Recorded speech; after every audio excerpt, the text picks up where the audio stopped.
जय श्री हरि विष्णु। जय माँ लक्ष्मी। दोस्तों, आप सभी को निर्जला एकादशी की हार्दिक शुभकामनाएं।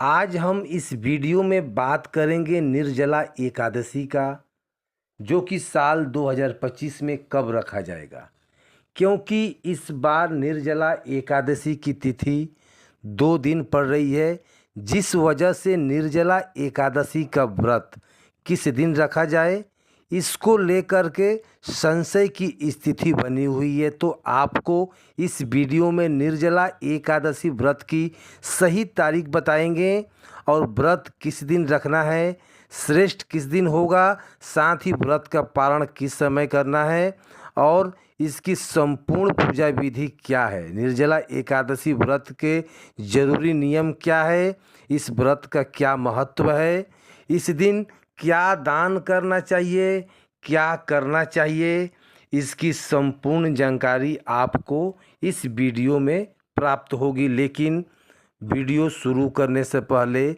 आपसे निवेदन है कि यदि वीडियो आपको थोड़ा सा भी अच्छा लगे तो कृपया एक बार लाइक अवश्य कर दीजिएगा और मनोकामना पूर्ति के लिए कमेंट बॉक्स में अवश्य लिखिएगा जय श्री हरि विष्णु, जय माँ लक्ष्मी और जय श्री लक्ष्मी नारायण।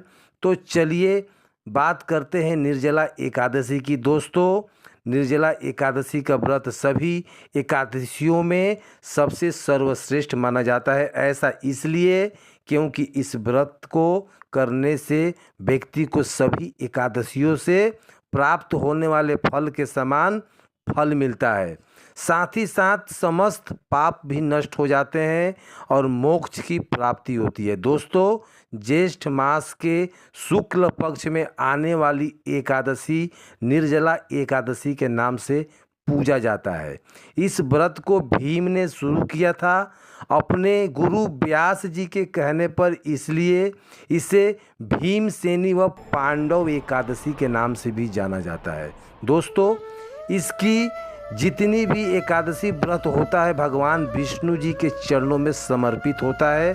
जो व्यक्ति निर्जला एकादशी का कठोर व्रत धारण करता है उसे भगवान विष्णु जी का विशेष कृपा निश्चित रूप से मिलती है। साथ ही उस व्यक्ति को सभी तीर्थ के स्थान को फल होता है वह मिलता है और मोक्ष की प्राप्ति भी होती है। आपको बता दें कि निर्जला का मतलब है बिना जल व आहार के दिन भर का उपवास। निर्जला एकादशी बाकी एकादशी से सबसे कठिन मानी गई है, क्योंकि इसमें एकादशी को सूर्योदय से लेकर अगले दिन द्वादशी तिथि को सूर्योदय तक बिना जल और भोजन के रहना होता है। दोस्तों, निर्जला एकादशी का व्रत करने से साल भर की 24 एकादशी का फल मिलता है। जो लोग साल भर की एकादशी का व्रत ना कर सके तो वह निर्जला एकादशी का व्रत जरूर करें। दोस्तों, निर्जला एकादशी का व्रत स्त्री और पुरुष दोनों ही कर सकते हैं।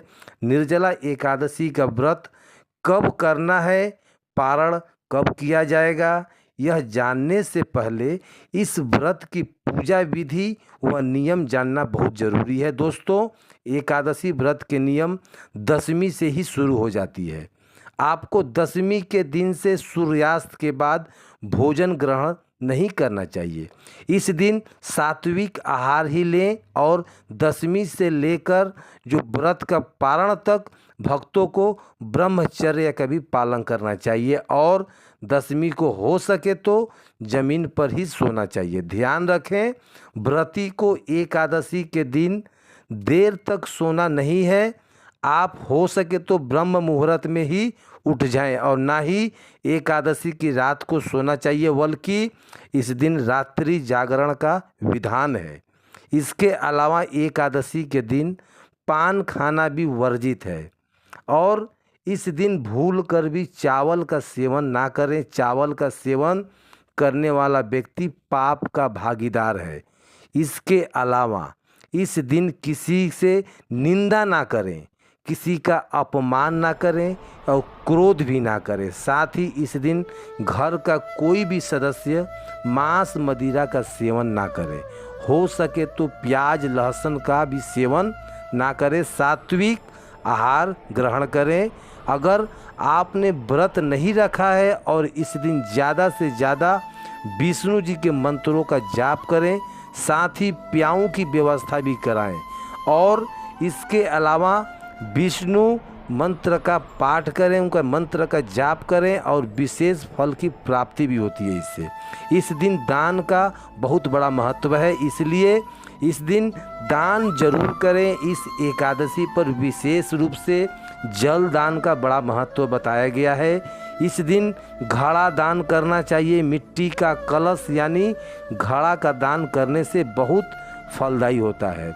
इसके अतिरिक्त आप इस दिन अन्न वस्त्र गौदान फल दान पंखा दान छाता दान और मिठाई धन आदि दान भी कर सकते हैं। दोस्तों, निर्जला एकादशी का व्रत बिना जल पिए करना होता है, इसलिए इस दिन जल कब और कितना पीना होता है इसकी जानकारी भी हम देंगे और उसमें पहले जो पूजा विधि है वो उससे हम समझ लेते हैं। व्रती को निर्जला एकादशी के दिन सुबह जल्दी उठकर स्नान आदि करके हो सके तो पीले रंग के वस्त्र धारण करें।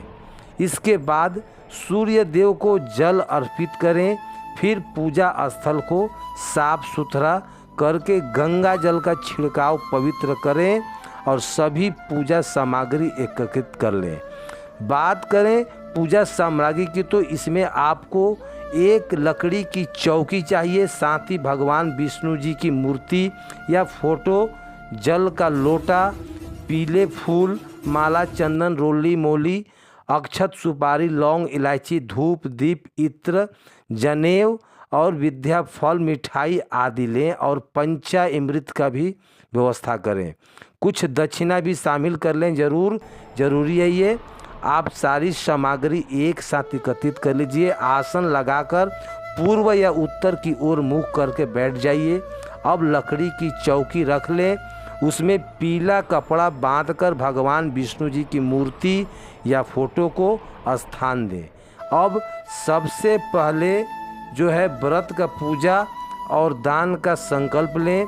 इसके लिए आपको सीधे हाथ में थोड़ा सा जल, पुष्प, पक्ष और 1 रुपये का सिक्का लें और भगवान विष्णु का ध्यान करके अपना नाम, अपना गोत्र, जिस स्थान पर बैठकर आप संकल्प कर रहे हैं वहाँ का मकान नंबर, क्षेत्र का नाम, शहर का नाम लेकर भगवान से व्रत और पूजन बिना बाधा होए इसके लिए कामना करें। घर परिवार की खुशहाली की कामना करें। अगर कोई विशेष मनोकामना है तो उसे भी बोलिएगा। अब संकल्प की सामग्री भगवान के चरणों में अर्पित कर दीजिए। इस प्रकार से आपको संकल्प करना है। संकल्प करने के बाद अब पूजा आरंभ करेंगे। सबसे पहले भगवान विष्णु जी को जल अर्पित करेंगे। इसके बाद पंचामृत से भगवान जी को स्नान करेंगे। आप पंचामृत में कच्चा दूध, दही और शहद, शक्कर शामिल कर सकते हैं। आपके पास भगवान की धातु की मूर्ति है तो आप पंचामृत में सीधे स्नान कराएं। यदि तस्वीर है तो एक फूल में पंचामृत लगाकर भगवान को अर्पित कर दें। पंचामृत से स्नान कराने के बाद पुनः शुद्ध जल से स्नान चरण यानी शुद्ध जल अर्पित करें। अब भगवान को वस्त्र के रूप में मौली का टुकड़ा अर्पित कीजिए। अब भगवान को यज्ञोपित्र यानी कि जनेऊ अर्पित करें। जनेऊ पर पहले रोली लगाकर, तिलक लगाकर फिर अर्पित करिएगा। इसके बाद शुद्ध घी का दीपक जलाएं, धूप जलाएं, थोड़ा सा इत्र लगाकर भगवान को अर्पित करें। इसके बाद रोली या चंदन का तिलक लगाएं, अक्षत अर्पित करें और भगवान को पुष्प की माला चढ़ाएं। अब भगवान को हाथ से दीप दिखाएं, फिर दीपक को उठाए हुए पुष्प में फूल दिखाकर भगवान को अर्पित कर दें। अब भगवान को भोग लगाएं। इसमें आप फल, मिठाई, मिश्री, बतासा और भगवान जी को पंचामृत का भोग जरूर लगाएं। साथ में तुलसी का पत्ता जरूर लें और भोजन लगाने के बाद में तुलसी पत्ता जरूर डाल दें। और इसके बाद भगवान को तांबुल यानी कि पान के पत्ते पर 2 लौंग, 1 इलायची, 1 सुपारी रखकर अर्पित कर दें। इसके बाद अपनी इच्छा अनुसार भगवान को कुछ न कुछ दक्षिणा भी अर्पित करें। साथ में आप जो कुछ इस दिन दान करने वाले हैं वह सामग्री भी पूजन स्थल पर जरूर रखें, उसका भी पूजन करें। जैसे आप जल कलश यानी कि घड़ा दान करने वाले हैं तो उसे पूजा स्थान पर जरूर रखें। इसके बाद हाथ जोड़कर भगवान से प्रार्थना कीजिए कि है भगवान, हमारे व्रत और पूजन को स्वीकार करें। पूजा में कोई चूक हो तो क्षमा करें, अपने मन की इच्छा को भी बोलें। इसके बाद निर्जला एकादशी की कथा पढ़ें या फिर सुनें। अब आप भगवान की आरती करके विधि पूर्वक पूजा संपन्न करें। इसके बाद शाम को भी भगवान जी की पूजा आरती भोग जरूर लगाएं। फिर रात्रि के जागरण करें, श्री हरि के नाम का भजन करना चाहिए। फिर व्रत के अगले दिन यानी द्वादशी के दिन प्रातःकाल जल्दी यानी द्वादशी के दिन प्रातःकाल जल्दी उठकर पुनः स्नान आदि करके भगवान विष्णु की विधि विधावत पूजा करें।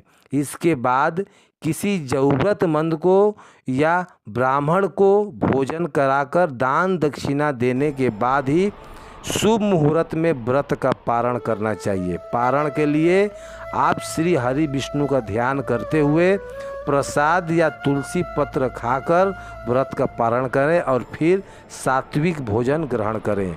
आपको बता दें कि व्रत कब करना है, व्रत पारण का शुभ मुहूर्त क्या है, और उसके पहले बात कर लेते हैं कि निर्जला एकादशी में जल कब पीना चाहिए और कितना पीना चाहिए। तो दोस्तों, वैसे तो निर्जला एकादशी का व्रत बिना अन्न और जल में रखा जाता है। इस व्रत में पानी का सेवन वर्जित है, लेकिन इस व्रत में भीषण गर्मी के कारण जो होता है, यदि बहुत ज़रूरी है पानी पीना तो आप सहन नहीं कर पा रहे हैं तो पानी पीने की आवश्यकता है, तो आपको कब और कितना पानी पीना है इसका भी शास्त्रों में वर्णन है।